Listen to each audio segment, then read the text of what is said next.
Welcome back, everybody. In today's video, I have an exclusive Hearthstone spoiler. I'm going to reveal to you the newest card to be added into the game. It is Need for Greed. Need for Greed, wonderful. Need for Greed, incredible.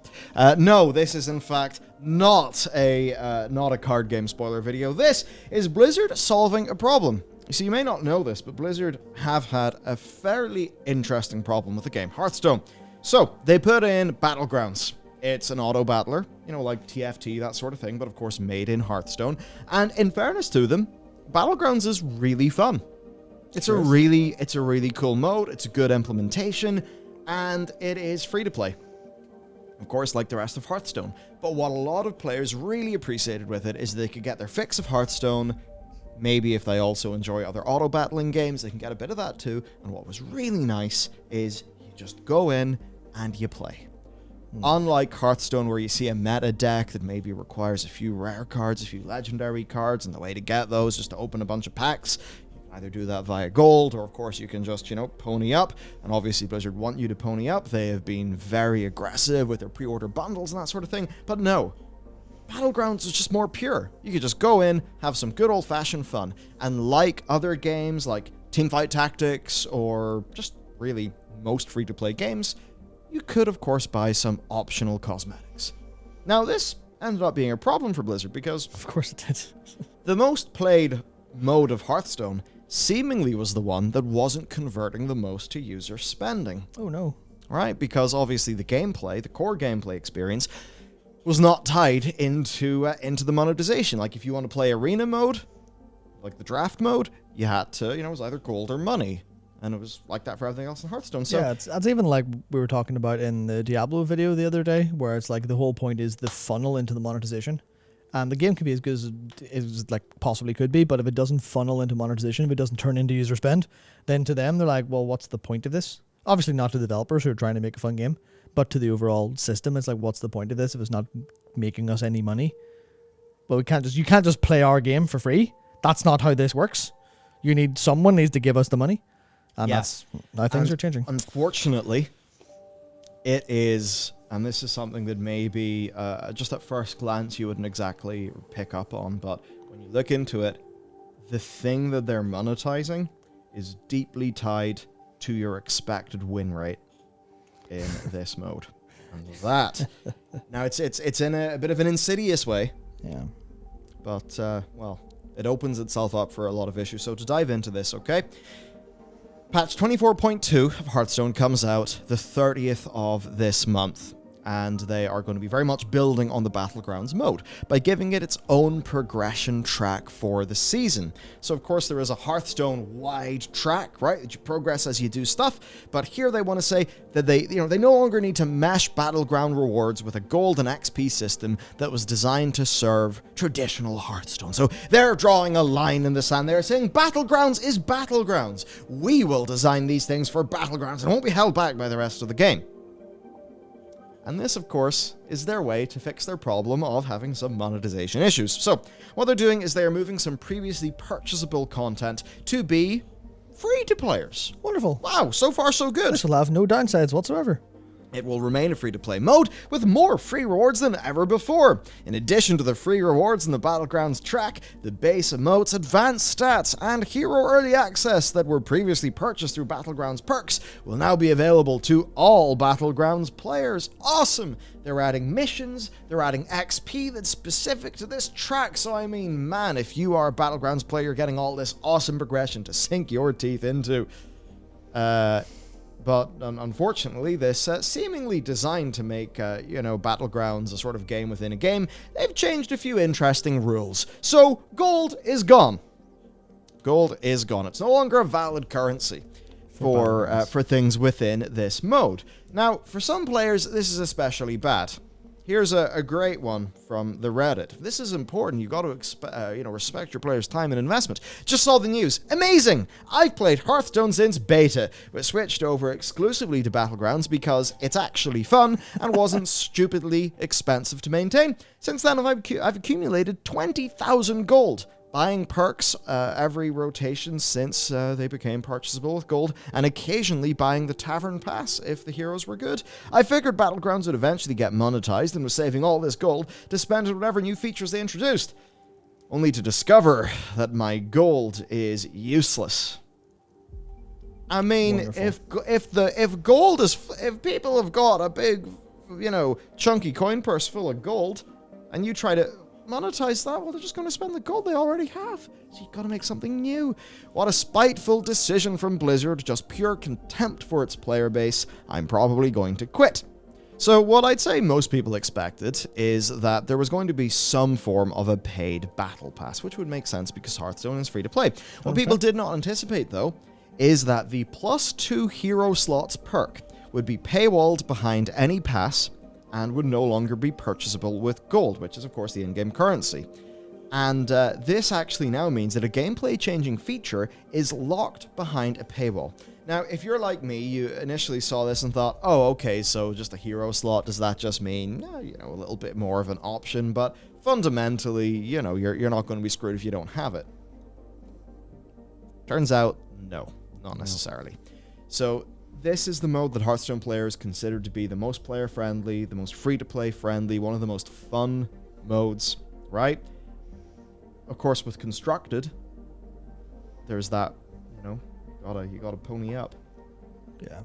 But the thing is, you could at least do that with gold. Gold you could obtain by playing the game. The thing, though, with Battlegrounds is you can only purchase the +2 hero slot perk with runestones. What are runestones? That's new. Why, Matt, I am glad you asked, because it's time to invite you to a new consumption occasion. Oh, I love those. Yes, I love a good consumption occasion. So Hearthstone, of course, previously, it had its monetization, right? We've covered that on the channel. Remember the diamond card thing where they put it in, it was stupidly priced, they basically ended up taking the thing back.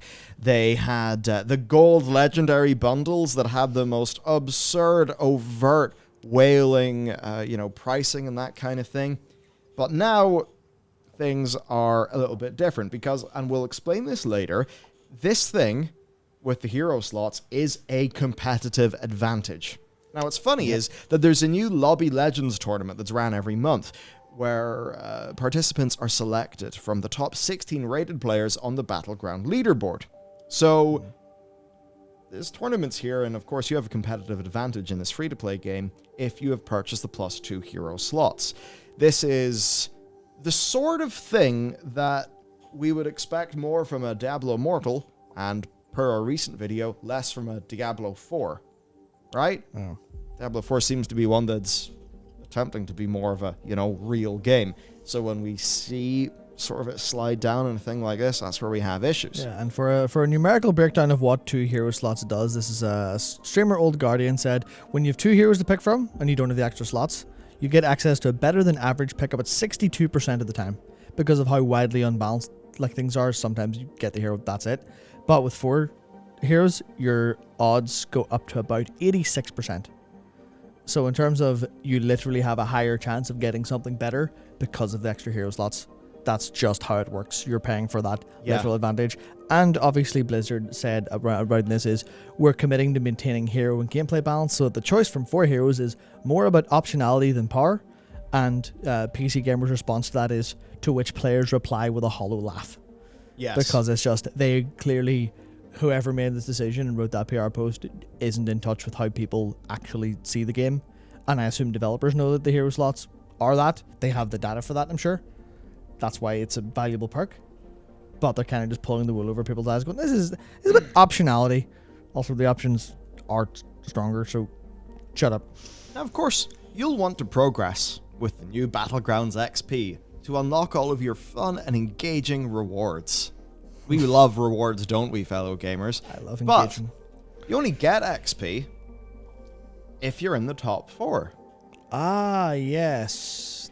That makes sense. And for skill rating as in we games. are going to talk about very soon, and as you've touched on, your chances of being in the top 4, at least looking at the current data, they are significantly higher if you have the 2 hero slot perk. Yeah. Now, thankfully, this is a very fixable thing. Blizzard could just give everyone the hero slots, say, sorry, whoops, you're right. This creates a conflict of interest that we just don't want hanging over development. We appreciate the feedback. We're going to give this to, for free to everybody. Mm-hmm. They could do that, so be on the lookout for that. But yeah, the season pass, which you need to be competitive, is only purchasable through runestones, the new in-game currency. Love this fun little image macro that has been posted on the Hearthstone Reddit. So let's talk about runestones. Right, I mean, you're playing FF now, you're farming your tomestones. Now we can talk about how you can farm your runestones with your credit card, because that's the only way to get them, actually. So this is used to purchase nearly all of the premium content on the store, from cosmetic items, card packs, battle passes, and more. These are being brought in across the Hearthstone store, not just Battlegrounds. But we do need to know some things still are purchasable with gold or actual money. So here's what Blizzard have said. Runestones will be replacing real money purchases for nearly every product in the Hearthstone shop. Some products, like pre-purchase bundles, the Tavern Pass, packs, purchasing more than one at a time, will be purchased with money or runestones. A few other select products, like packs and cosmetics, crafted in the collection, will remain purchasable only with gold. So, why do they want you to buy things with runestones instead of real money whenever they're basically literally the same thing? To the degree where one runestone is 1 cent in USD. Easy.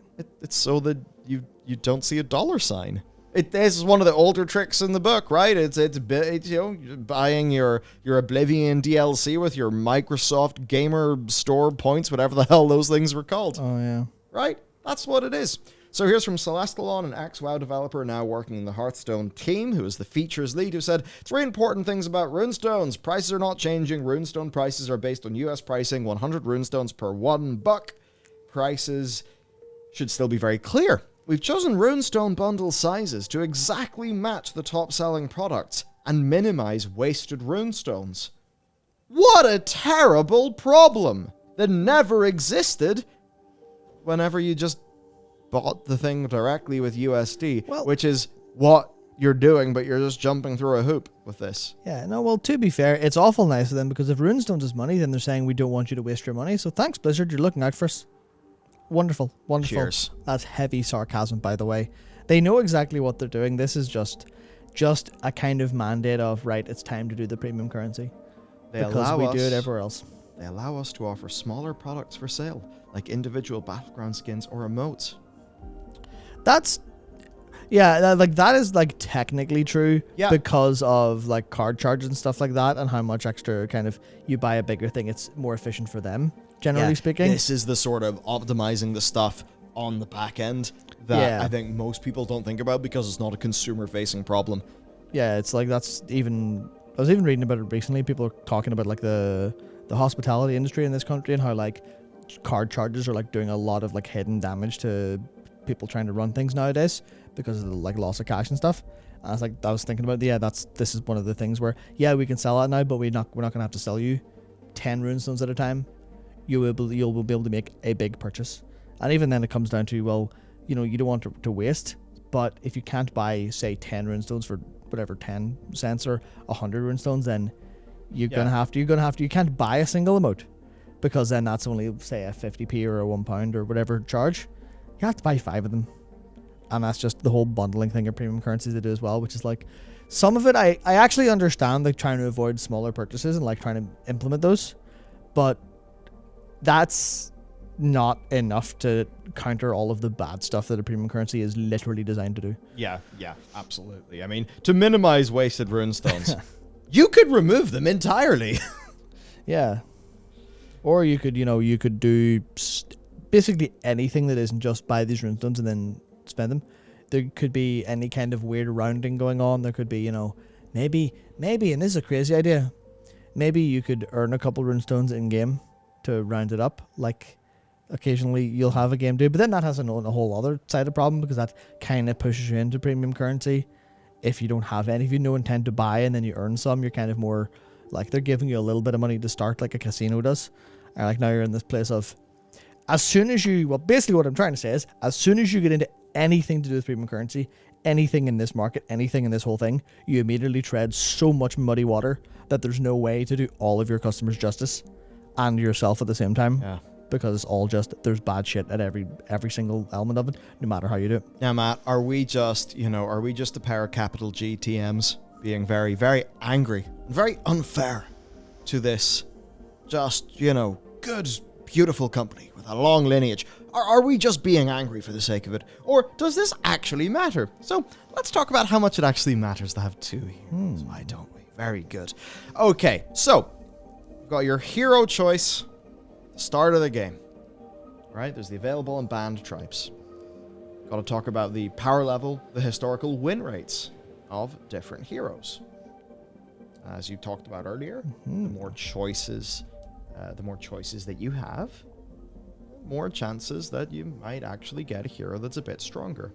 And what's basically fun here is looking at these stats.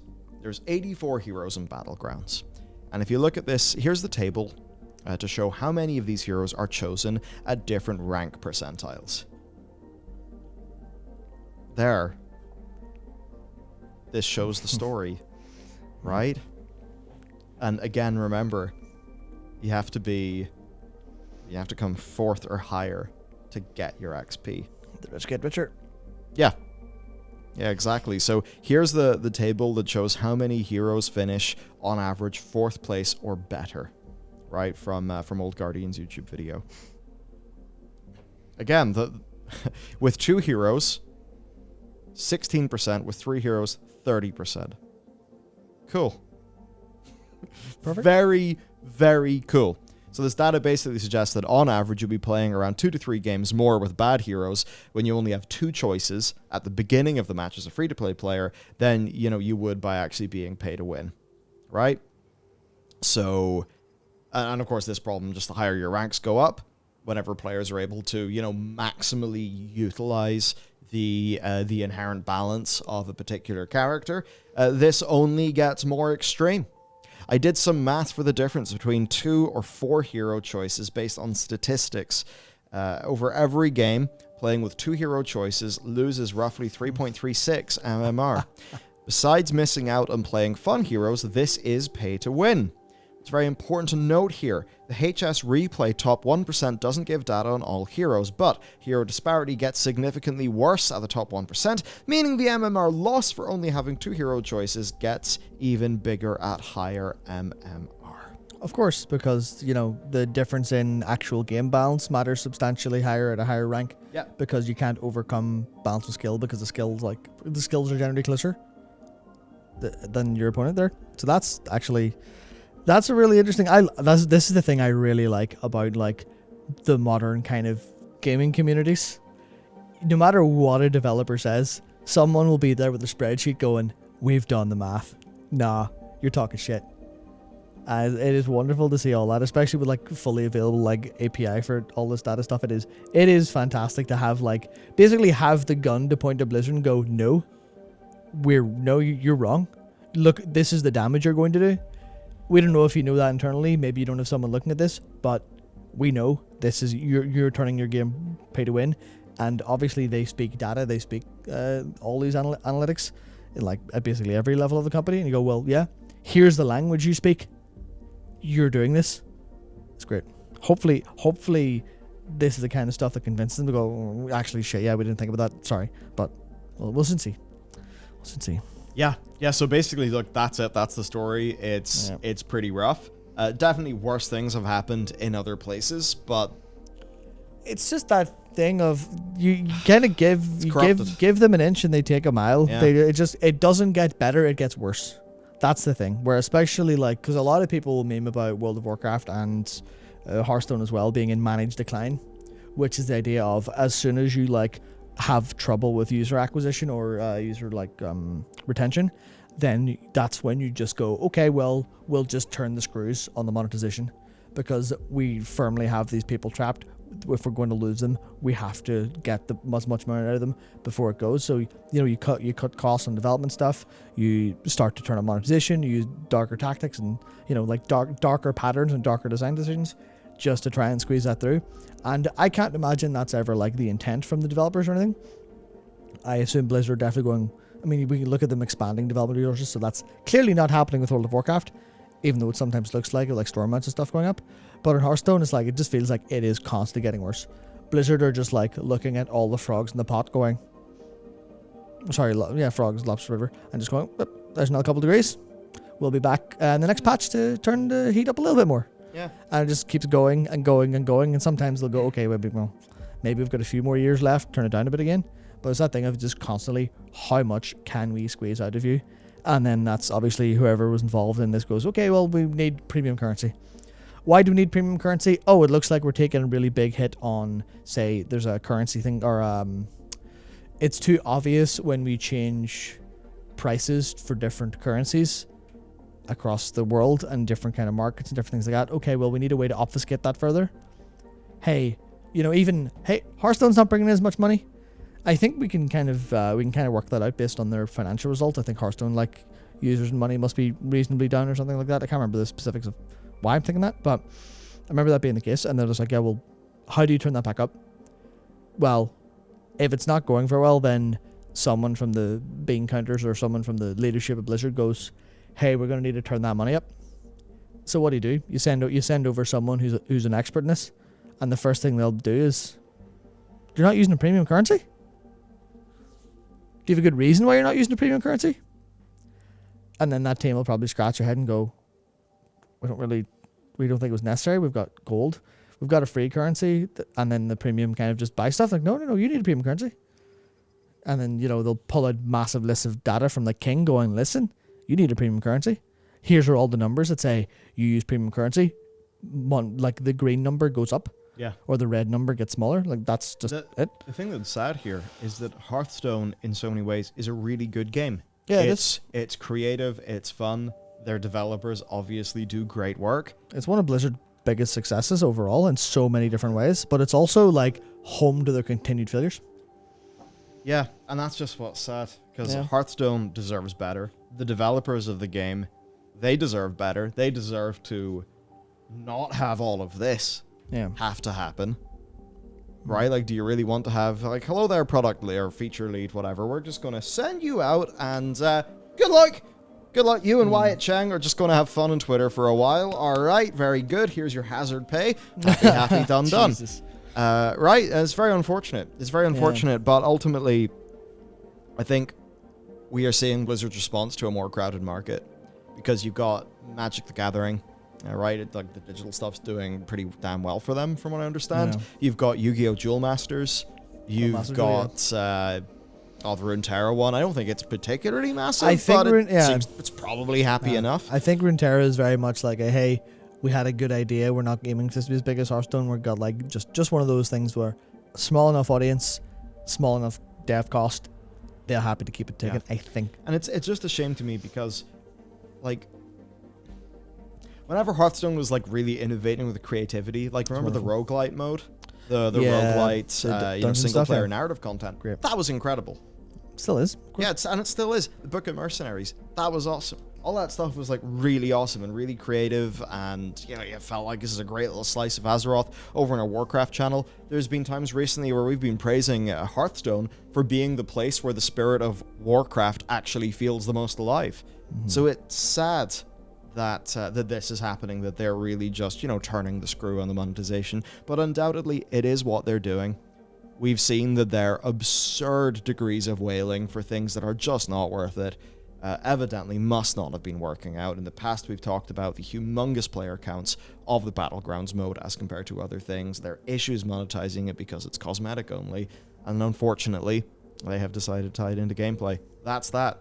That's really it for today's video. We need to wait and see how Blizzard respond to this community feedback. One thing that I should say, when I'm thinking about Hearthstone, thinking about Ben Brode, we of course did the video covering the Nexus events for Marvel's Snap. I believe they have said, all right, yep, feedback hurt, not doing that, sorry. So they responded to that feedback and made the change. let's hope the team that they came from will do the very same. So that's it for today. If you'd like to support us, you can actually check out the video game that we are developing. It's called The Pale Beyond, and it's still pretty surreal for me at this stage, honestly. You can just search for it in Steam, and it'll be there. So if you would enjoy, you know, when it does come out, if you would enjoy a narrative role-playing game, survival setting, then, hey, consider checking it out. Wishlisting it certainly does help us. Yeah. But all right. Link is in the description, I believe. Yeah, that's it from us. Take Cheers. care. We'll see you next time.